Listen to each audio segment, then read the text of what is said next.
វីដេអូទៅលេងខេត្តសៀមរាបទៅញ៉ាំរបស់ឆ្ងាញ់នំបាក់បិនទៅញ៉ាំមាន់ដុត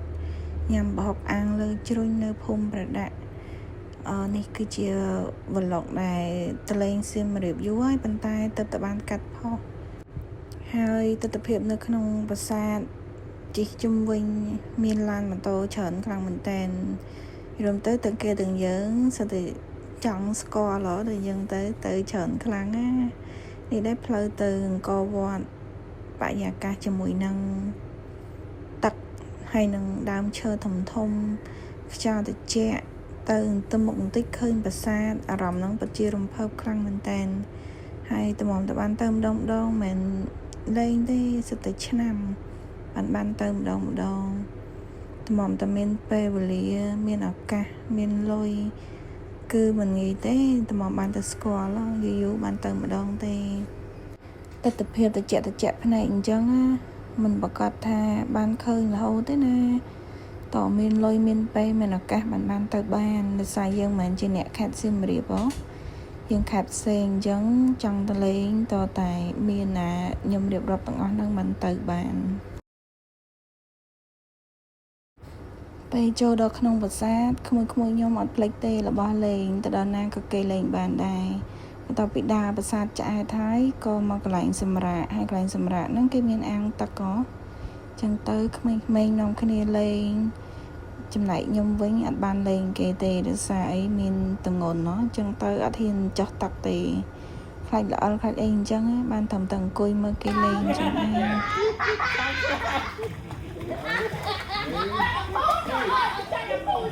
បន្ទាប់ពីលេងទឹកឆ្អែតដល់ម៉ោងទៅលេងប្រាសាទទៀតតែខ្ញុំណេះនៅចាំក្នុងឡានអត់បានទៅដើរលេងគេទេដោយសារពិបាកដើរយើងទងន់យើងបាក់ដើរឆ្ងាយចឹងនៅក្នុងឡានមានអីថតពោះលេង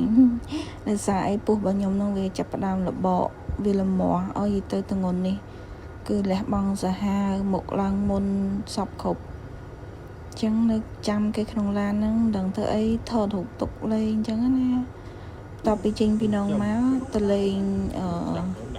ភូមិបពធនៅក្នុងនោះ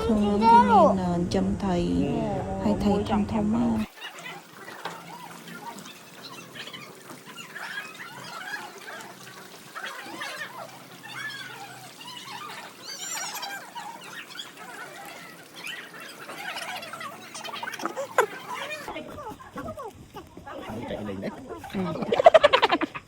អញតិចហ្នឹងអត់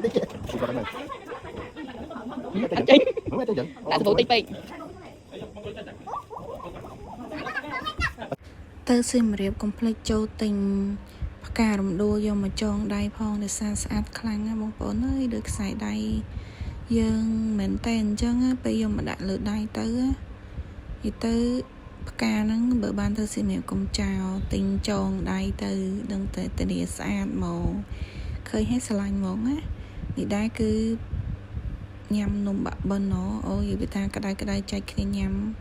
ជាតិខ្លាំងមកហើយអត់សូវផ្អែមទេល្មមញ៉ាំឆ្ងាញ់មកណាហើយបន្ទាប់ពីញ៉ាំរួចរាល់ហើយយើងក៏ត្រឡប់មកផ្ទះវិញប៉ុន្តែមុនមកផ្ទះ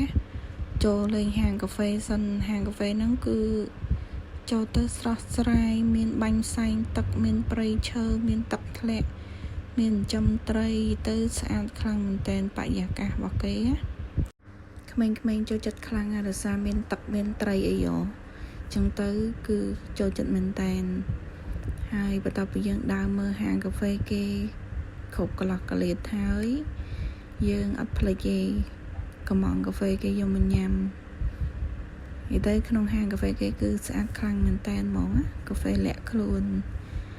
យើងកំងភេសជ្ជៈញ៉ាំម្នាក់មួយកែវទៅចង់ញ៉ាំអីយើងញ៉ាំហ្នឹងណាគួយលេងនៅក្នុងហ្នឹងឲ្យត្រជាក់សិនយើងបន្តទៅលេងទៅមុខទៀតមានភេសជ្ជៈច្រើនប្រភេទហើយបន្ទាប់ពីយើងញ៉ាំហើយយើងចាប់ដើមចេញទៅវិញហើយតែមុនទៅយើងក៏អត់តន់ទៅផ្ទះភ្លាមដែរគឺយើងទៅ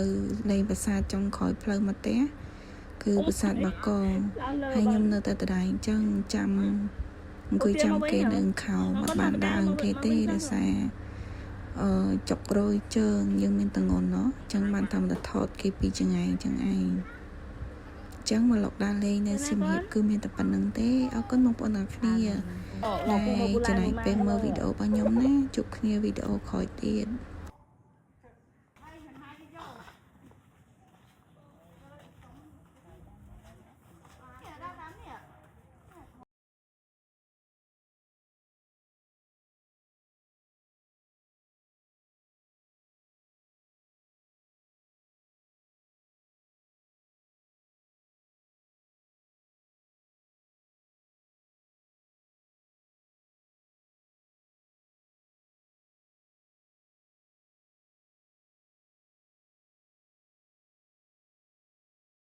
បន្ទាប់ពីញ៉ាំអីរួចរាល់យើងក៏បានវិលត្រឡប់មកវិញប៉ុន្តែមុនមកវិញហ្នឹងយើងចូលប្រាសាទចុងក្រោយផ្លូវមកទេសណាចូលលេងប្រាសាទបាគងហើយខ្ញុំនៅតែដូចដើមអង្គុយមើលគេអត់បានឡើងគេទេដោយសារតែខ្ពស់ណាមួយយើងអត់សូវមានកម្លាំងទេបានតែអង្គុយពីចង្អែងចឹងឯងអញ្ចឹងវីដេអូ vlog ហ្នឹងគឺមានតែប៉ុណ្្នឹងទេជួបគ្នាវីដេអូក្រោយទៀតណា